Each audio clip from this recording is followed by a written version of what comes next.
Hey everybody, Nancy here from American Pet Professionals. Happy Tuesday and welcome back to our next episode of Digging into the Pet Industry, where every week we bring you a brand new pet professional to learn about their career and their story in the pet industry.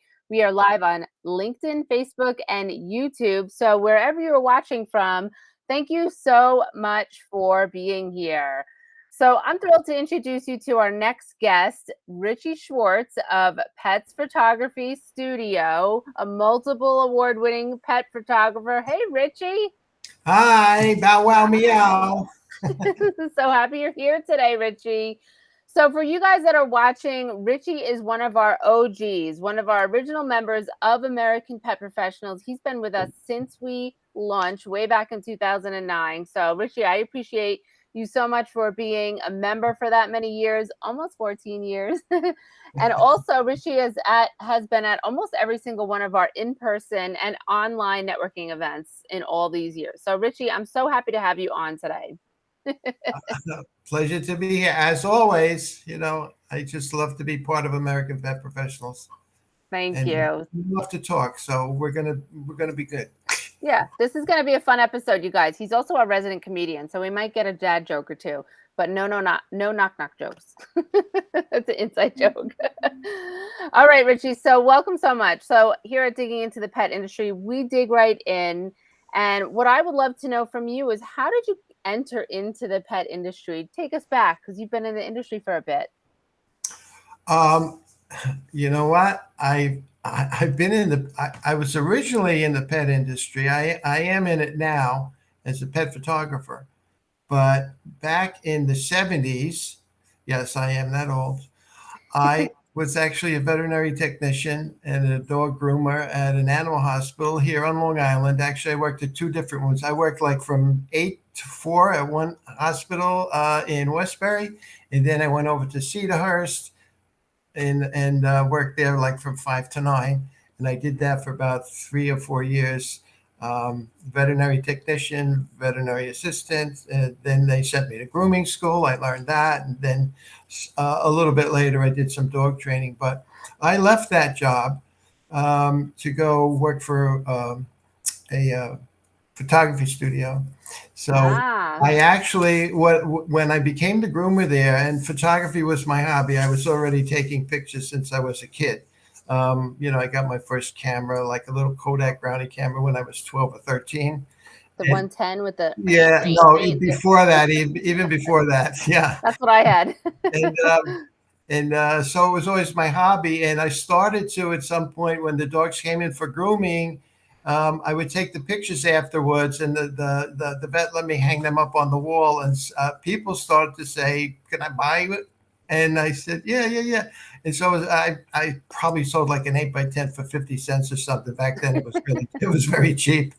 And eventually, the bell went off, and I said, maybe that's what I should be doing instead of cleaning up dog cages and holding the dogs while they get shots and all that. And I did. I looked in the paper, and in January 1980, I left the animal hospital. I started working as a baby photographer, and that just morphed into, over the next 20, 25 years, I did weddings, and I opened a studio in Long Beach eventually around in the late 80s, and I was doing school photography, kids photography, weddings, bar mitzvahs, sweet 16s, all that kind of stuff.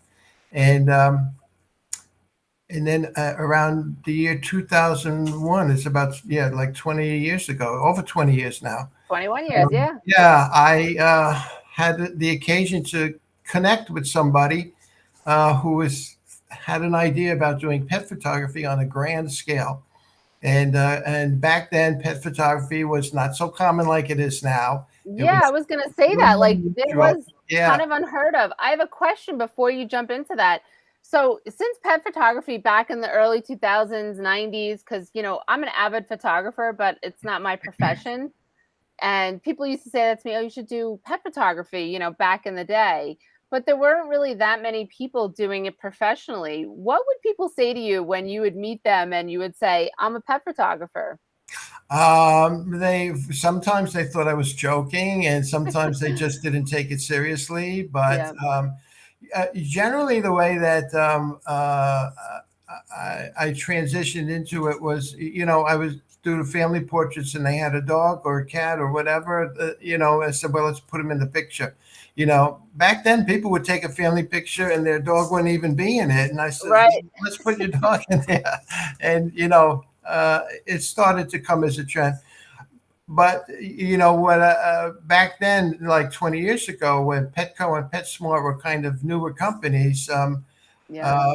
they started to do pet photography. They offered it in their stores, but each store called their own local. You looked in the Yellow Pages phone book, which we still have, and they would find a photographer who would come in and do it. They weren't necessarily pet photography specialists. They were just photographers in town.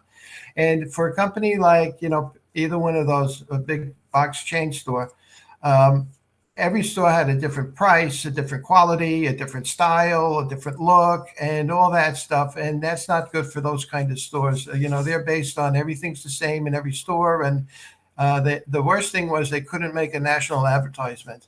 Anyway, I hooked up with this guy, and he actually lived in Canada, and we started in Canada and moved into the United States, and we wound up in 2001, I think it was, with a contract with Petco to service 300 stores.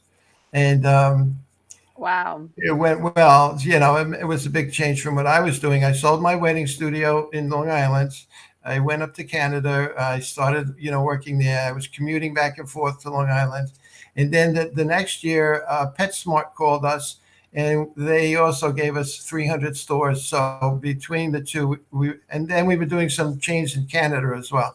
So we were Wow. doing over 600 in this country anyway, 600 stores. We had a staff of 50 photographers that I had to hire, train.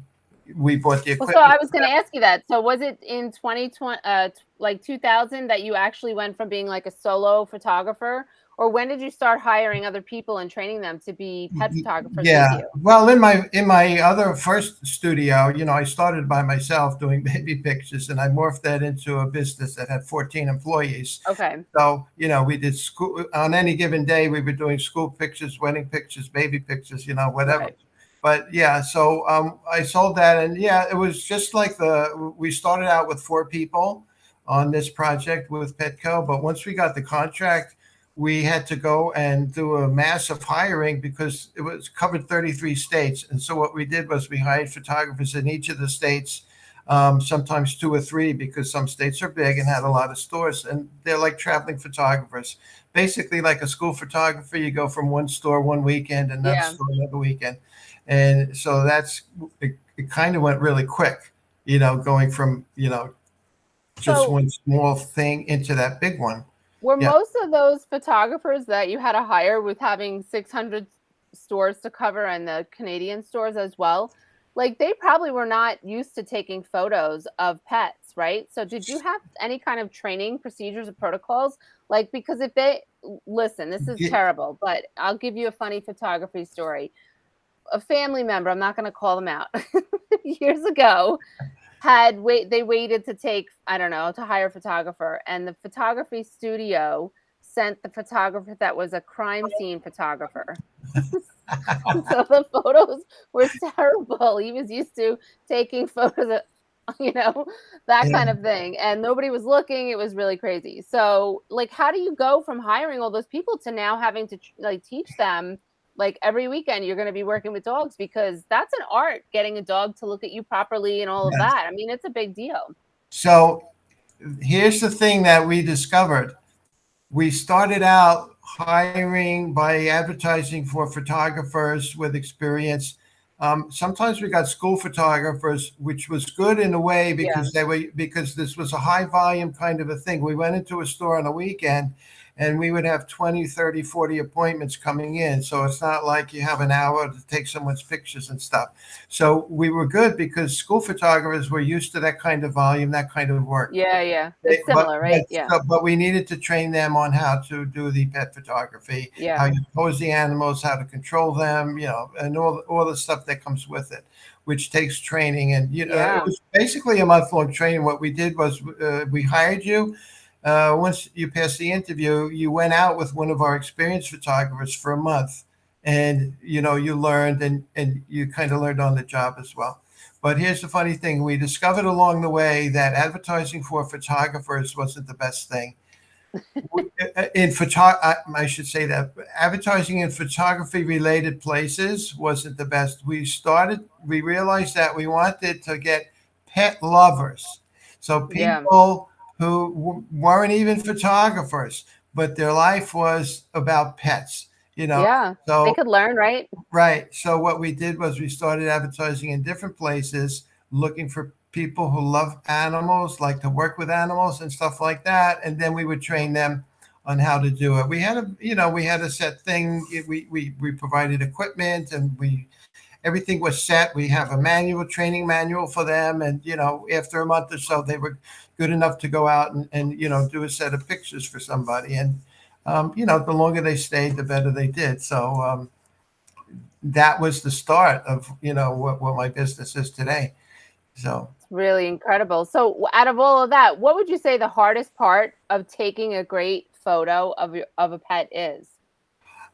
so here's the thing. We always ask. You know, on my website, I think we have a questionnaire like, "Is your dog trained?" Or "How well is your dog trained?" Almost everybody says, "Yeah, he's trained. He's trained." And what they don't realize is that he's trained to do the things that he wants to do at home. But when Right. dogs are trained at home, you were a dog trainer, Yeah. and what they do at home and when they go out in public is something totally different. Totally different. I Yeah. I was lucky because I had been working with animals prior, vet technician, Yeah. groomer, and I did dog training too. I had one of my dogs got his CDX and everything, and we used to do Oh, wow. exhibitions at pet expos, obedience training. Cool. So that really helped me a lot. But the Yeah. hardest part is there's really the first thing is to get the dog calm, and I would say to get the owner calm because they're always excited, and the animals pick up on that, and Absolutely. so we get the person calm, we get the dog calm. That's the Wait, main wait, thing. wait, wait. I just have to say, right, the excitement of the pet owner, and this is not being mean. It's just everybody's excited to have their pet Yeah. taken a photo of, right? Regardless if it's a dog, a cat, or whatever.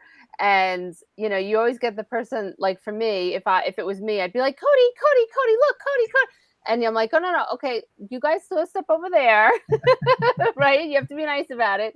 But they don't realize, or stand behind me and put your hand lower, like there's a lot of training just for the pet parent as well. Yeah, Or absolutely. hopefully getting them to step aside enough, right? Absolutely. What I learned was that instead of, wanting them to be near me, helping me, I have them stand at the table, next to the table. I put the dogs up on a little platform. Yeah. We have lights and a backdrop, and then I ask them stand there so the dog knows you're there. You could pet him, make sure he doesn't jump down or fall or anything like that, and I will do the rest. And I have a big box of all kinds of noisemakers, squeaky toys and slides, harmonicas, Yeah, yeah. and of course the raspberry always works great with the dogs.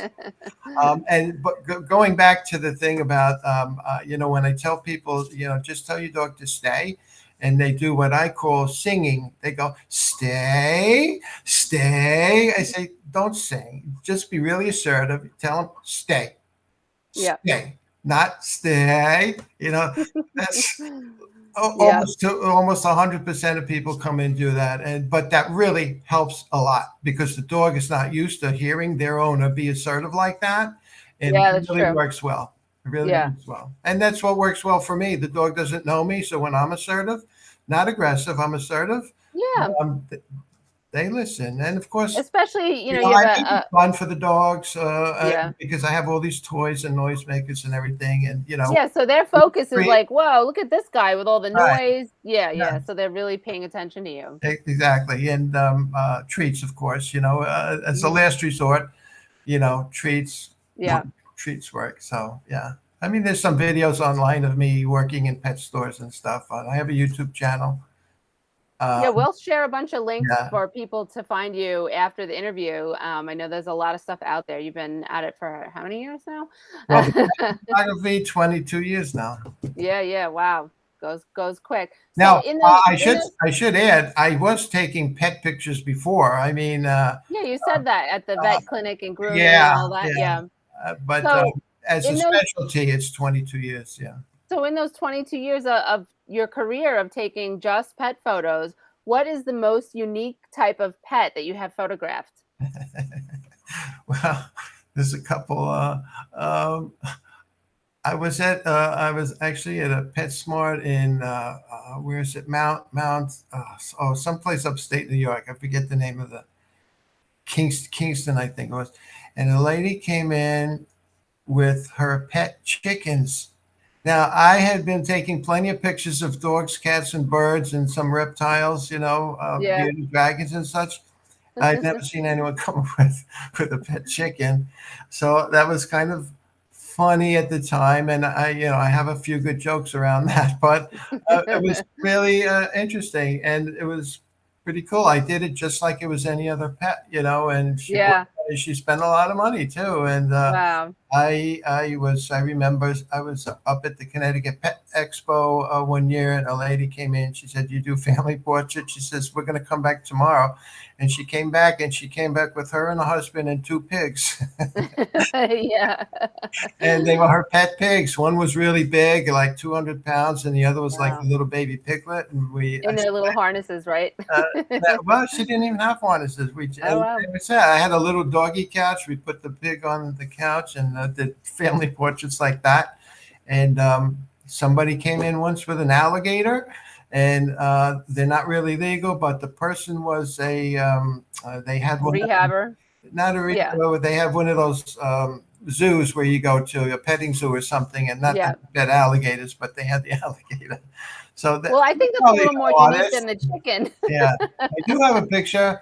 I think it was also at the Pet Expo in Connecticut where somebody came with some goats. They came with three goats. Yeah. That was, Listen, it's a good thing the that's chicken and the kind of alligator were not online together. yeah, right. I know. That would have been something. So, out of the unique pets, what is the most elaborate kind of pet event with photos? I think I know what you're going to say, but that you've been to, just over the Well, top. well, these days, lately, last maybe 5 or 6 years, I've been getting into doing pet fashion shows, Yeah. going to them, and where it's normally dogs. It's 99% dogs. Except for the chickens So that are there. sometimes the cat Yeah. and the chicken. Yeah. Yeah, yeah. And yeah, actually, if you Google Lady Gaga chicken, it'll come up with a nice, Yeah, I think she passed, but I remember seeing her she at did. many, Yeah, many New York City pet fashion shows with Greg and yes, everybody. So yeah, it's yes, pretty crazy. Like you've gone from, teaching and learning and taking grooming shots and selling them for 50 cents to being at these elaborate affairs in New York City that are, very expensive pet clothing designed by some incredible designers taking photos. So it's really interesting to see all the things that you have done. What has been the hardest part of growing your business or staying in business during COVID in the last couple of years? Okay, so my business model has changed. I did open up a studio in West Long Island in 2006. Of course, I needed an office. I had an office, but then I moved into a bigger place where I could actually take pictures as well because I had been taking pictures only in the pet stores. And there were Yeah. some people I was missing out because they couldn't come in the pet store. Their dog wasn't around people, or they couldn't come the day I was there. So I realized I needed an alternative. And some people wanted a more custom experience as well, not the high Mhm. volume one after another Right. A service. little They bit wanted a more different. of an Yeah. experience, and I could give it to them like that. So I did open up the studio there, and I forgot the question. No, I said, what was the hardest part of growing your business in the Oh, past couple of years during okay. COVID? Yeah. So 90% of my business still was going into the pet stores. When COVID hit, those stores that I partner with, whether they were the box stores or the local grooming salon and pet boutiques and all that stuff, they closed down. Yeah. So my income stopped 100%. Like a lot of businesses, it's Yeah. nothing unusual or different.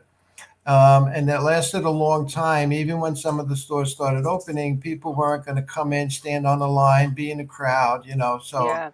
that the all of 2020 is gone. most of 2021 gone. I started getting people to come in around the holidays. I did get some in 2020, and like for Christmas pictures, come into the studio. Yeah. And again in 2021, it's the same thing. And it's just been that part of the business has been very slow, but my studio time has increased. People coming in for their Yeah, personal. they feel safer. It's just It's, a couple of it's a people in lot, there. yeah, Yeah. and it's a different experience. It costs more, which is good for me, Yeah. but I do give I sort of give a break on that because I know they would have rather come to the store maybe, and they can't, and so forth. But right now, I'm looking forward to the end of this year, like especially with Halloween and by Christmas, to be back in some of the stores. Two of my biggest, unfortunately, two of the stores that I did a lot closed down altogether. One of Mm, them locally, you'll know, was Petland Discounts, and yeah. I serviced 50 stores for them in the New York area, and then the other one was Pet Value, which they only had 7 stores on Long Island, but we had about 30 of them in New Jersey.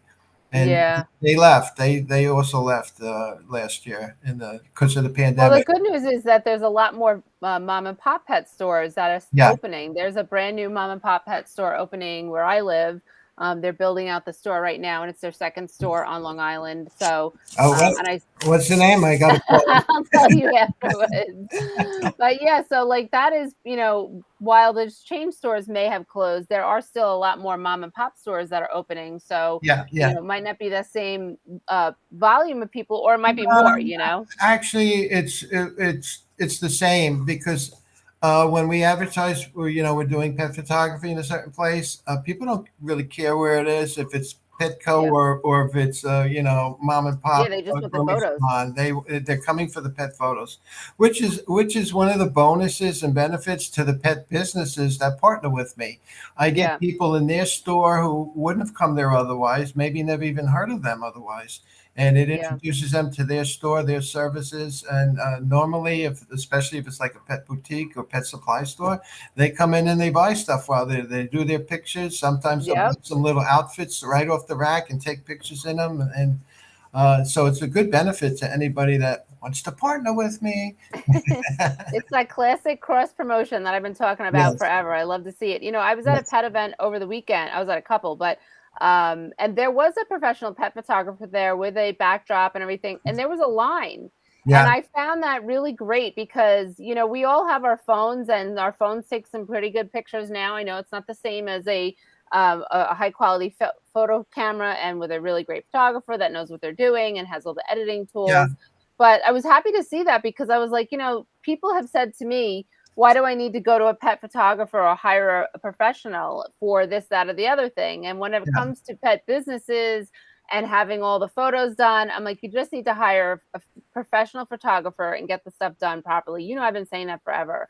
Um, so I just was happy to see that, there was a line waiting to get in for the backdrop yeah, because I didn't know that it was. I saw the backdrop from afar and I was like, oh, I want to go take a photo of Cody with my phone. And then I saw it was a professional photographer and there was a huge line. And I was like, oh, good for her. I'm really happy that there yeah, was a yeah. line. Was that Um, indoors or outdoors? it was outdoors. Yeah, She yeah. had a tent and, a whole I think setup. I know which one that is. I used to do those. I used to do Yeah, all it's the a lot of outdoor work. fairs. It's a lot of work, but I stopped doing it. You'll remember we I were out remember our running tents outdoor flying. when the windstorm came and blew away half the tents. Yep, I I was with remember. you, and you helped me grab onto my tent as it was trying to blow Yeah. away. My tent got broken in that. It was Yes, so weird. It was yes, like a mini tornado in those sunny day. I don't know. yeah. That was a weird. So I But stopped yeah, doing it is it. a lot of I work. stopped doing the outdoor events because I had to turn down anyone that wanted a studio appointment to go and do that. And if it rained or if it was misty or if it was too windy, I couldn't work. So Yeah, and it'll ruin your equipment. So that's yeah, also a yeah, yeah, problem. Yeah. yeah. So let me ask you this. I know that you do mentorship for some, pet photographers starting out. What kind of advice, if anybody's that's watching or listening, would you give to somebody that's like very passionate about pet photography or photography, has that passion for pets? What would you tell them to get started? To get started, well, okay, I tell everybody this, and by the way, I'll just throw in there. I run 2 Facebook groups specifically for pet photographers. One of them is called Pet Photographers Learn, Teach, and Laugh. And that's for people who are beginning, like maybe never Okay. took a pet picture before. It's about 1,000 people. And I run one for professional pet photographers. It's called Pro Pet Photography Business Discussion. There's 3,500 in that group. But what I tell everybody is if you want to run a business, forget whether it's pets or not, a business plan is the most important thing, in my opinion, that you could Yeah. do. If you Google, anything like why do businesses fail, in every single the 10,000 pages is going to be right at number one or two. There is no business plan, and Yeah. so this is the most important thing to begin with. But aside from that, of course, you have to love pets. You have to have that passion, and I would say. Learn whether you're going to go on YouTube and learn, or you're going to go take some classes, community classes, or you're going to find a mentor like me or some other pet photographer that does that sort of thing. If you want to do it like as a living or get into it, I mean, a lot of people just want to learn how to do it. And one of the things I suggest for them is go and volunteer at some shelters to take I love pictures. that. This is Yeah. this is what I did. Also, I didn't mention it before, but I still do that, and I've worked with probably 15 or 20 here on Long Island, different rescue groups Yeah. and shelters. And it's a great learning experience because the conditions are really tough most of the time. And so you Yep. have to learn your way around unusual situations, nervous pets, especially poor lighting, and chaos. And Yep. so if you can, get your training started on that kind of thing, by the time you get to the point where you maybe want to open a business, you'll have some experience. The best thing is a combination of all of these things. Write a business Yeah. plan, what you want to do, your goals, and it should be. You look up how to do that. Yeah. How to write it. I will say I will say, I'm cutting you off, sorry. I will say I absolutely love going to the animal shelters and taking photos, Yeah, especially the shelters that do not have a staff, right? If it's a municipal animal shelter, get to know that shelter's, people and say like you're very interested in taking high quality photos and helping them because a lot of times they don't have the help to promote the dogs, cats, hamsters, guinea pigs, birds, whatever else, ferrets, fish sometimes, in there on their social media, and you'll get this awful picture of a pet, because like in our pet events newsletter we promote pets every week for adoption, and sometimes somebody will submit something and I'm like, oh god, and I ended up going in and cropping and editing it a little, which is ridiculous because I don't have the time, but I take the time because I want that to help that pet get adopted. So if people are interested in photography, I love that tip because it's so important. Our shelters are so yeah, stretched thin, especially right now. They're so packed full of pets, they are. all across the country. We don't have those pandemic puppy adoptions happening like crazy like it was. There's still adoptions happening, but I think that's such a great tip. So sorry to cut you off, Yeah, but that's fine. I love that advice. That's fine. That's fine. Yeah, I just think it's a great way to get started. I actually belong to a group, a nonprofit organization called Hearts Speak, Oh yeah, and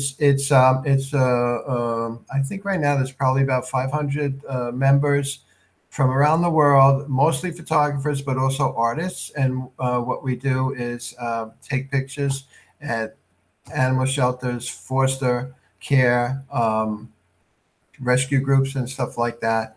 We do it all for free, and we help them get the animals adopted. And because we know that if it looks good, the chances like yeah, of getting adopted are way, way, way higher. It's a fact. yeah, And this group yeah, also now we go around. And I say we, I mean the group, and not me in particular, but some of the wonderful people that work there, a volunteer there, by the way.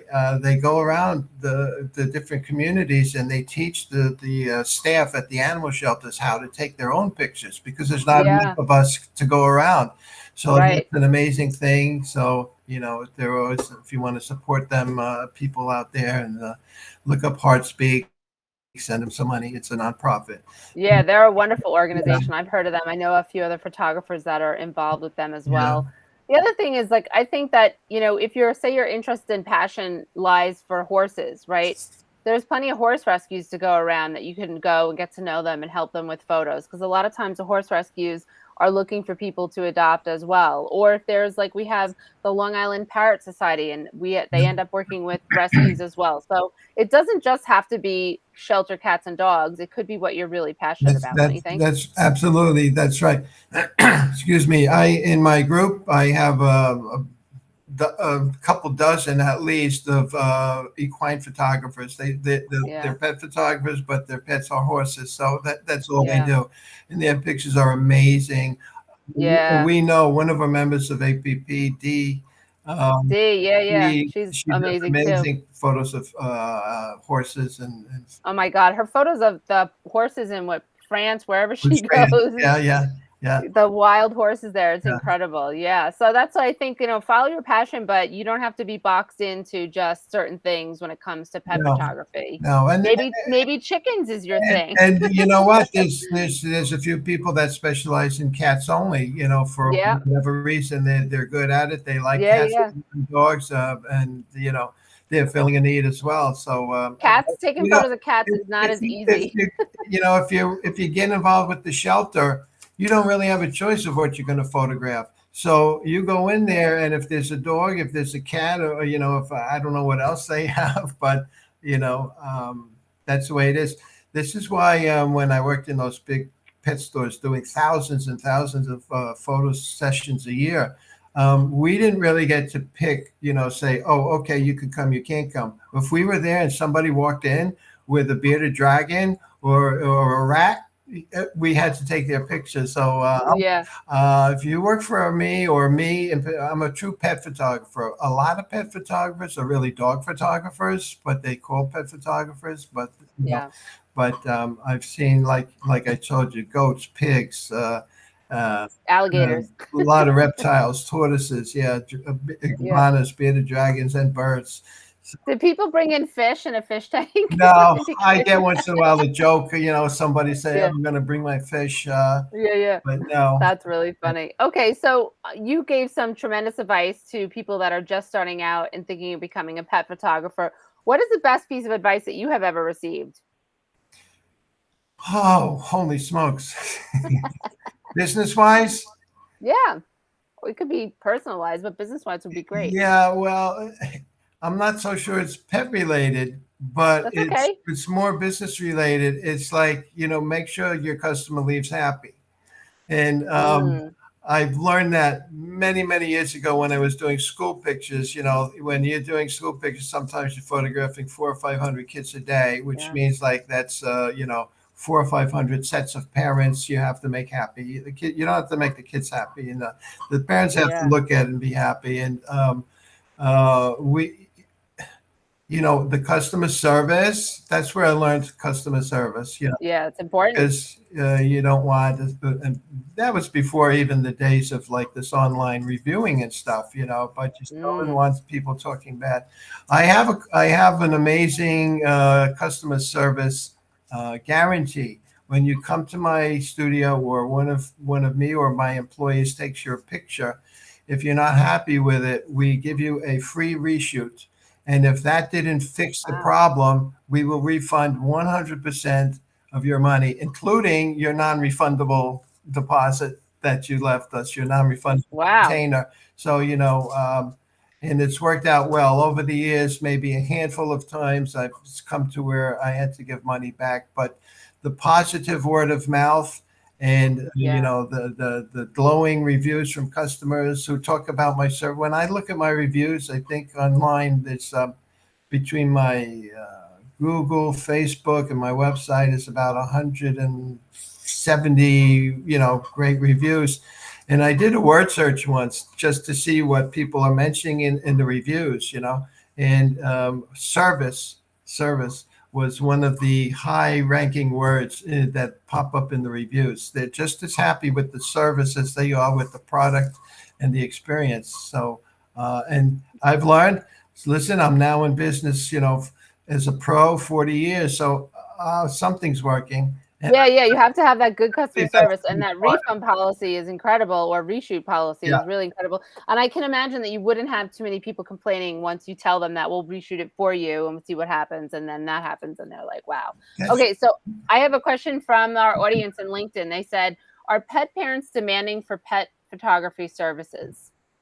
Are they are they demanding Yeah, for? pet photography services.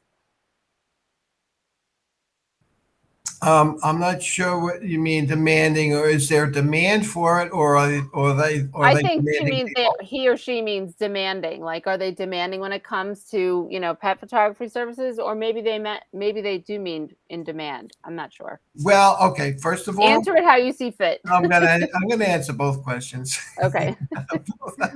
uh, there's a huge demand. Absolutely, obviously, if I can have one business that's doing, the tens of thousands of photo sessions every few months, and I'm not the only pet photographer. There are now, I know of 5 or 6 or 7 other Facebook groups alone on Facebook that have thousands and thousands of pet photographers in them. And so, yeah, it's not just a good business; it's a growing business. I time day after day, I talk to photographers who just started a couple of years ago, and their business is flourishing. COVID aside, it's probably one of the fastest growing segments of photography uh, ever, and I've seen a lot of trends over the years, of course. Wow. So now the other perception of maybe Yes, are they they meant demanding?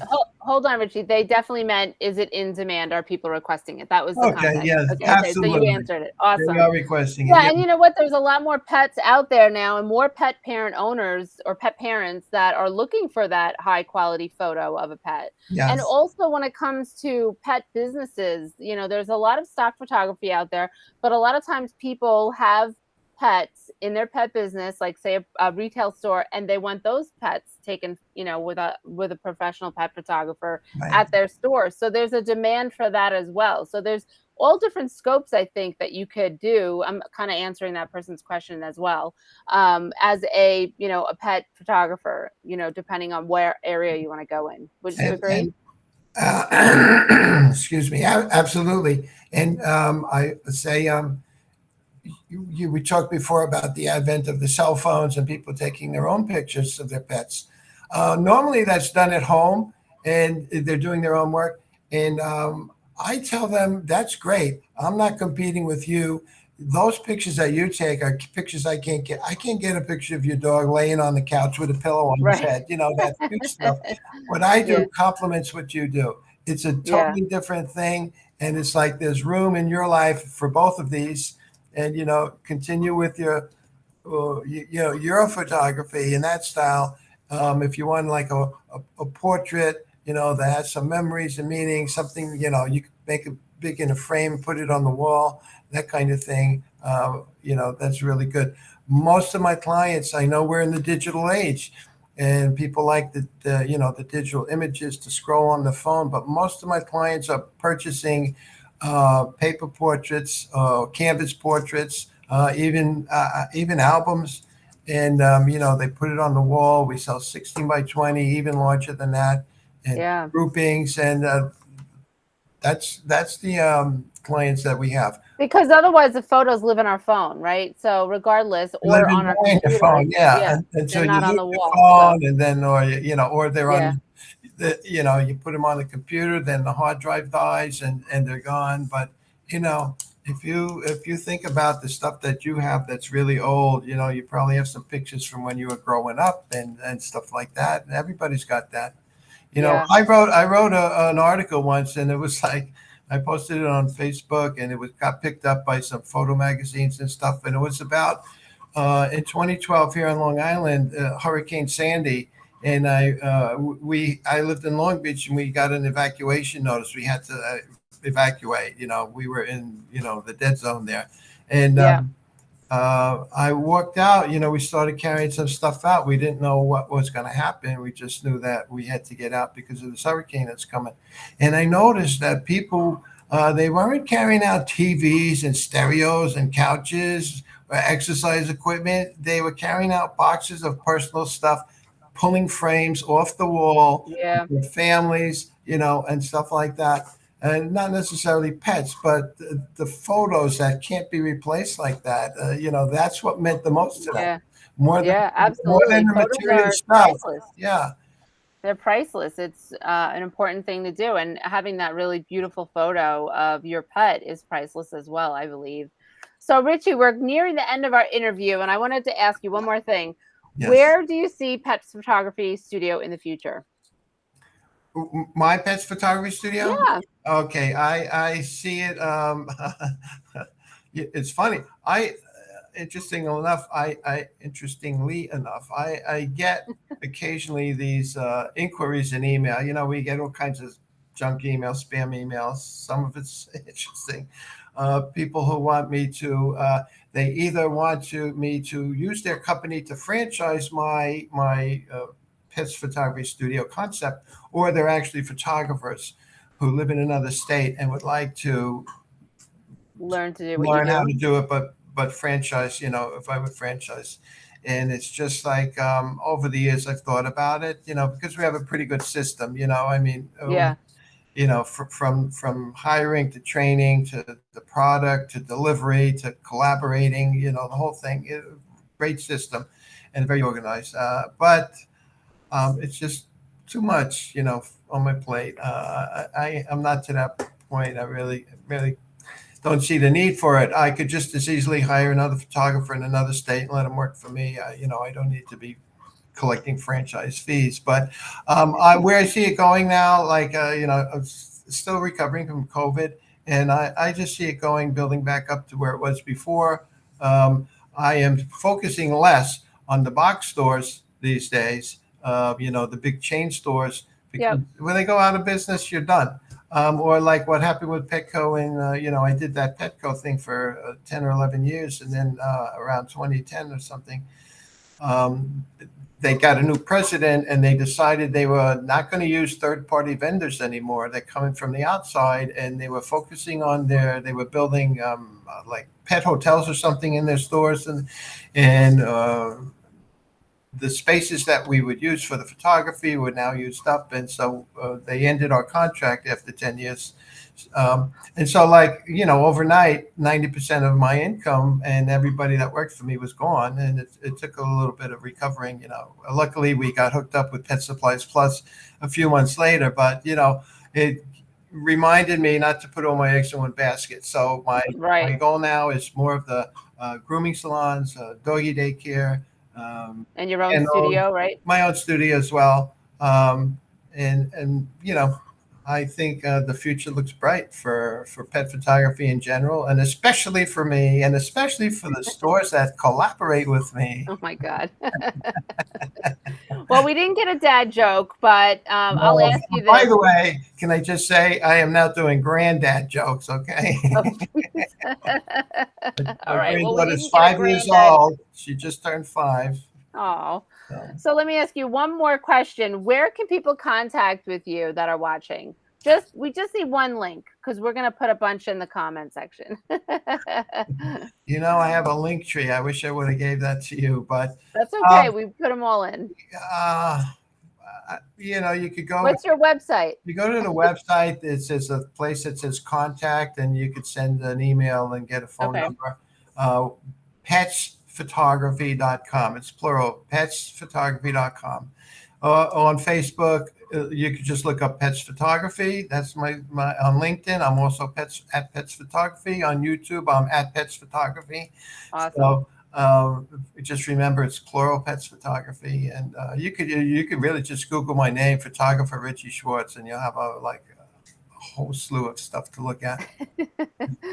Well, Richie, this has been Or you know, there's like you know, your phone. This has been a lot of fun, as usual, as yes. always, talking to you. Thank you so much for being here. Is there one last thing that I didn't ask you about that you wanted to add before we button this up? You know, yeah, you know, I should. I don't think so. I think we did a good job. All I'm, right, cool. I'm so happy you asked me to do it because it was, you know, either this or go wash my car. No, I'm kidding. Um, Always a comedian. Well, listen, I'm so happy that you were on today. and to share your story about pet photography, because I think you have such a cool, unique, interesting background, all the years Yeah, working as a vet tech, a groomer, all the things that you've done, and taking over 100,000 photos of pets is pretty impressive. yeah. And I will see you soon at the next in-person or online networking event for American Pet Professionals. Thanks so much for There's being here, one coming Richie. up Thursday, Yeah, right? yeah. Okay. It Bye. Thank sure you. is. Thank All you. right, Richie, thanks so much. And thanks for everybody that's watching. Go connect with Richie, and we'll see you all soon. Bye.